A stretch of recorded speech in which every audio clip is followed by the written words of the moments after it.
friend of mine spent 15 years climbing the corporate ladder. By 44, he was pulling in $280,000 a year, senior leadership role, equity packages, the works.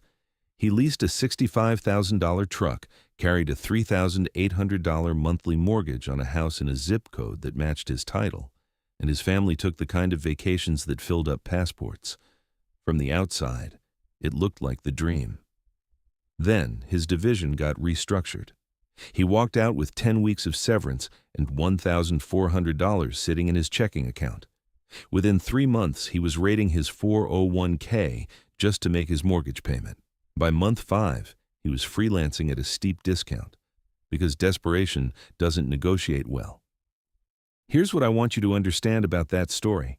The restructuring didn't cause the collapse. The collapse had been quietly building for years, constructed decision by decision every time he expanded his lifestyle to meet his income. The job loss was just the moment the structure became visible. He had a tremendous salary.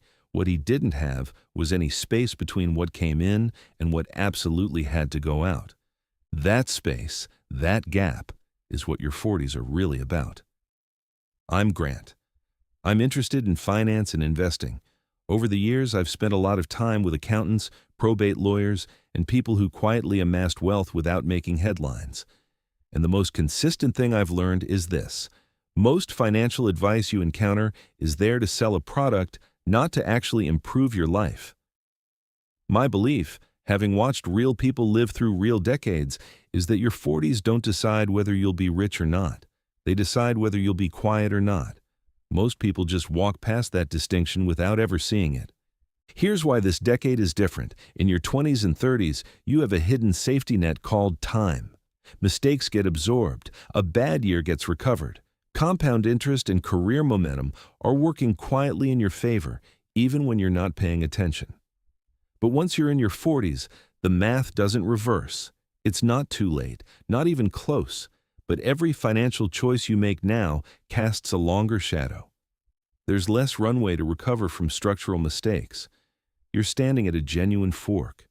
One direction builds a future where you have choices.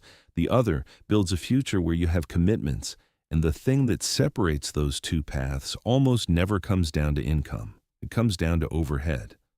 I built a free retirement calculator because most of the ones online use assumptions that don't hold up.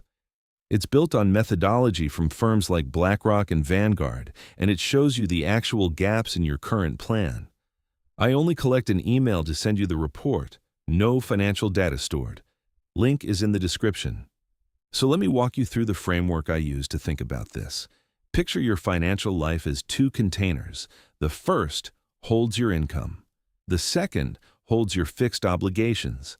The distance between those 2 containers is your margin. And in your 40s, margin is the most valuable thing you can own. Not your home equity, not your brokerage balance, margin. Because margin is what converts your income from a number into actual power. It's what lets you say no to the job that's grinding you down. It's what keeps your brain operating in strategic mode instead of survival mode. When you have margin, you think differently. When you don't, every month becomes a management problem. Here's what makes your 40s structurally different from earlier decades. The fixed cost decisions you make now aren't temporary commitments, they're architectural. At 31, you finance a car on a 5-year loan. You're done by 36. Life resets. But at 44, when you sign a 30-year mortgage at the ceiling of what your income supports, you've made a decision that follows you to 74. You haven't just allocated next year's cash flow. You've allocated 3 decades of it. And that single decision will have more influence over your financial experience in your 60s than almost anything else you do between now and then. Let me give you a specific example. I know a couple, both mid-40s, 2 incomes, solid careers. They bought their first house in 2011 for around $320,000. Modest neighborhood, $1,700 a month payment, perfectly manageable. Then, in 2021, with rates historically low and their existing home value surging, they made the move everyone in their social circle was making. They sold for $575,000 and upgraded to an $820,000 property.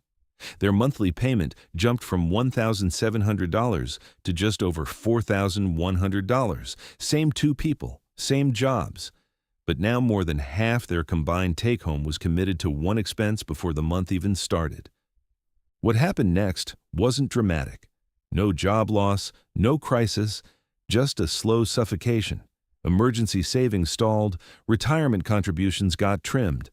When a genuinely better career opportunity came along for one of them, more meaningful work, slightly lower pay, they couldn't take it. The house required both incomes at current levels. They had traded an enormous amount of financial agility for a marginal increase in living space. And the cost of that trade doesn't show up anywhere you can see. It shows up at 2 a.m. when you're running budget numbers in your head and sleep won't come. This pattern is more common than most people realize. The Federal Reserve conducts an annual survey on household financial well-being, and roughly half of American adults report living paycheck to paycheck. You might assume that reflects lower-income households, but internal data from major banks consistently shows the same pattern among high earners. Six-figure households reporting zero margin. The reason is straightforward. Lifestyle inflation is automatic if you let it be. Income rises, and within months, the fixed costs expand to absorb it. A nicer lease, a bigger mortgage, a dozen subscriptions, a club membership. The number in your paycheck grows, but the feeling of financial pressure doesn't change. Put some real figures on it. Experian's most recent data shows the average new vehicle payment in the U.S. sits around $735 a month. Financed used vehicles average roughly $520. Most households run two cars. Call it $1,300 to $1,400 a month just in vehicle payments. Now run an alternative scenario. You buy two reliable used cars outright, solid vehicles, nothing glamorous, for around $22,000 total. You now have roughly $1,350 a month freed up. Invested consistently at a 7% real return, that single decision compounds to over $230,000 in 15 years. One choice, just cars. And it fundamentally reshapes what the back half of your career looks like. What people underestimate is that financial stress isn't primarily about the size of your income. It's about exposure, the thinness of the buffer between your current situation and the next disruption. And your 40s are peak exposure years, kids in activities that cost real money, parents who may start needing support, a mortgage, college somewhere on the horizon, career uncertainty that wasn't there at 32. If your fixed costs are consuming 75 or 80% of your take-home, you're perpetually one bad quarter away from a genuine problem. Your conscious mind might not be tracking this, but your nervous system is. It runs a low-grade alarm that never fully shuts off. Behavioral economists have studied this effect carefully. The research on scarcity mindset shows that when people perceive they don't have enough, money, time, or any constrained resource, their cognitive function actually shifts. They develop what researchers call tunneling, a narrowed focus on immediate problems that crowds out long-term thinking. Essentially, the mental bandwidth required to manage financial stress leaves less capacity for everything else. What makes this finding striking is that the effect doesn't depend on absolute income. It depends on the perceived gap between what you have and what you need. Someone earning $160,000 but spending $155,000 experiences the same cognitive narrowing as someone earning far less. The brain responds to the ratio, not the raw number. And this is where the trap closes on high earners. When you're in scarcity mode, even a comfortable-looking version of it, your decision quality drops in ways you can't fully detect. You accept the first job offer because you can't afford the risk of walking away from it. You avoid difficult conversations with your employer because any disruption feels dangerous. You stay in professional situations that are slowly eroding you because the short-term chaos of leaving is something your budget can't absorb. High income without margin doesn't produce freedom. It produces a very well-compensated version of being trapped. Now, I'm not making the argument that you should live sparingly or deny yourself things that matter. I'm making a different argument. The version of you in your 40s needs to be asking a fundamentally different question than the version of you in your 30s did. The question isn't what can I qualify for? The question is, what does this decision cost me in future options? Every time you expand your fixed cost base, you are making an explicit trade, current consumption in exchange for future flexibility. In your 40s, that trade carries permanent weight. Here's a counterexample that illustrates the upside. I know someone who at 46 was making around $85,000 a year. Not a remarkable number by any measure. He drove an aging Camry. His mortgage was just under $1,100 a month. His neighborhood was decent, not aspirational. But because his fixed costs were genuinely low, he was consistently saving close to 28% of his take-home. By 51, he had accumulated enough cushion that when his employer started making strategic decisions he couldn't get behind, he simply left. He spent 7 months retraining, re-entered the market in a new direction, and took a role that paid less than his previous one. And he was fine. Better than fine. Because his life was engineered to run on $52,000 a year. Everything above that was optionality. The gap between what he earned and what he required wasn't just a number. It was the actual mechanism of his freedom. Contrast that with someone earning double his salary but spending nearly all of it. That person has superior income and inferior leverage. They have no capacity to act on opportunity or absorb disruption. They're highly compensated and genuinely constrained. And the most uncomfortable part of that situation is that much of the spending creating the constraint isn't actually generating proportional satisfaction. It's status maintenance. It's keeping pace with peers. It's the social script of what success is supposed to look like in your income bracket. And in your 40s, continuing to run that script is expensive in ways that compound. I've noticed this pattern consistently.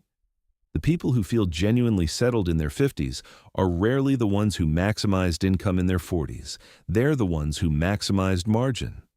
Because margin is the mechanism that converts a savings balance from a number into a set of real-world options. With sufficient margin, you can absorb a career transition. You can walk away from a client relationship that has become corrosive. You can support a family member without destabilizing your own finances. You can encounter an unexpected expense and handle it without it becoming a crisis. Margin is the difference between having money and having freedom. And most people in their 40s are exchanging margin for appearances and calling the transaction success. Let me show you what the numbers look like side by side. You're 44.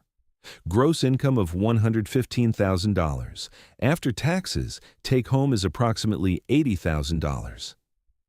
Scenario 1. Your fixed costs, mortgage, 2 car payments, insurance across the board, utilities, debt minimums, recurring subscriptions, total $58,000 annually. You have $22,000 left for variable expenses, savings, and anything unpredictable. That's roughly $1,800 a month after the fixed costs are covered. You're making trade-offs constantly. One significant unexpected expense, and you're behind. Scenario 2. Same income, same take-home. But your fixed costs are $38,000. Now you have $42,000 in flexible space. You can save meaningfully. You can invest consistently. You can handle a car repair or a medical bill without restructuring your month. You can entertain a job change based on where you want to go rather than what you can't afford to lose. Identical income, completely different experience. The only variable is the fixed cost decisions you made 2 or 3 years earlier. This brings me to retirement math, which is where the consequences of all of this land most visibly. Vanguard's annual report on retirement savings shows the median 401k balance for people in their 40s sitting around $150,000. When you survey Americans about what they think they need to retire comfortably, the number that comes back is somewhere around $1.3 million. The gap between those two figures is not going to be closed by picking better stocks or timing any market. It closes through contributions compounding over time. And in your 40s, Time is still on your side, but not indefinitely, which means contribution rate becomes critical. Here's the arithmetic. If you're 43, have $150,000 saved, and want to reach $1.25 million by 67, you need to be contributing approximately $1,150 per month, assuming a 7% annualized real return. If you're currently contributing 5% of an $80,000 take-home, you're putting in roughly $333 a month. Closing that gap requires finding an additional $800 monthly. You can pursue income growth, which is real but not fully in your control. Or you can reduce fixed costs, which is entirely in your control. One of those levers is always available to you. There's a behavioral trap that catches a lot of people at exactly this stage. They reach a savings milestone, maybe $60,000 or $80,000 in a retirement account, and they reward the discipline with a significant purchase, a vacation property, a boat, an extensive renovation, and I understand the impulse completely. You worked for it. You deferred for it. But here's what the transaction actually is. $60,000 compounding at 7% over 20 years becomes approximately $230,000. When you liquidate that, or stop contributing to make a purchase, you're not spending $60,000. You're spending the entire future value of that capital. The visible price tag and the actual price are very different numbers. Most people budget based on the tag. I was at a dinner a while back where a guy in his mid-40s told the table he'd just bought a boat. $45,000? He'd worked hard, he said. He'd earned it. Nobody pushed back, including me in the moment. But I did the math quietly. $45,000 at 7% over 20 years is around $174,000. He didn't buy a boat. He exchanged $174,000 of future capital for a depreciating asset he'll use perhaps 15 days a year. Maybe that's the right call for him. I genuinely don't know his situation, but I'm confident he wasn't thinking of it as a $174,000 decision. He thought he was spending $45,000. That gap between perceived cost and actual cost is where a lot of wealth quietly disappears. So what does the right outcome actually look like? People who navigate their 40s will tend to enter their 50s with something that doesn't show up on any balance sheet: operational calm, not necessarily exceptional wealth, just a life that doesn't require everything to go right in order to stay functional. They don't absorb a car repair as a stressor. When their industry shifts, they have enough cushion to adapt rather than panic. If a better opportunity emerges at lower pay, they can evaluate it honestly instead of reflexively turning it away. They can be financially useful to their kids without compromising their own trajectory. And the absence of constant financial pressure changes how they think, how they negotiate, how they carry themselves professionally. Calm produces better decisions. Better decisions compound. It's a reinforcing loop that starts with margin. Here are 3 things that actually matter in your 40s, more than any investment strategy or income optimization. First, calculate your fixed cost ratio. Total everything you're obligated to pay monthly: mortgage or rent, vehicle payments, every insurance line, utilities, subscriptions with real friction to cancel, minimum debt payments. Divide by monthly take-home. If that ratio is above 60%, you're operating with structural vulnerability. Every percentage point you reduce it is a percentage point of genuine optionality you're recovering. Second, stop financing things that depreciate. When you borrow to buy something that loses value, you're getting hit from 2 directions simultaneously. The asset deteriorates while you pay interest on the original cost. Buy used vehicles. Pay cash when possible. Keep them until they stop being reliable. This one habit, applied consistently, can free up over $1,000 a month that can actually build something instead of servicing a debt on something that's worth less than you owe. Third, before any investment strategy, accumulate 6 months of expenses in liquid savings. I know this sounds conservative. I know index funds outperform savings accounts over any meaningful horizon. But the return on an emergency fund isn't financial, it's cognitive. It changes the baseline from which every other decision gets made. With it, you operate from sufficiency. Without it, some part of your brain is always running contingency scenarios. Protect it once you have it. Don't let it become a source of home improvement capital. The central insight underneath all of this is something most financial media doesn't spend much time on because it doesn't sell products. The goal in your 40s isn't accumulation, it's resilience. The right question for every financial decision isn't, will this make me look successful? It's, does this make me more stable or more fragile? Does it expand my options or narrow them? A larger home can feel like evidence of progress, but if it requires 2 maximum incomes just to keep current, it's actually a fragility machine. A premium vehicle can feel like you've arrived, but if it comes with a 72-month obligation, it's 6 years of reduced capacity to respond to whatever the world sends you. Every person I've observed who built wealth that actually produced a better life, not inherited wealth, not windfall wealth, but the compounded result of decades of decent decisions, shared one characteristic: low fixed costs relative to income, not deprivation, not an absence of nice things, but a clear prioritization of margin over appearance, of options over signals, of sleeping without anxiety over driving with status. And by the time they reached their mid-50s, that choice had compounded into a qualitative difference in daily experience that no income number could replicate. I understand that restructuring your life in your 40s is genuinely difficult. The commitments are real. The kids are in schools, the careers have momentum in particular directions, the social contexts have expectations built in. But there's a choice available to you right now that won't be available in the same way later. Because if you don't deliberately reshape your overhead in this decade, your 50s will do it for you, through job loss, health events, market disruptions, or simply the slow accumulation of consequences from decisions made without enough consideration of their long-term cost.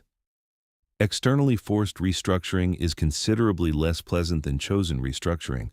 The fork is in front of you. One direction produces a 60-year-old who has options.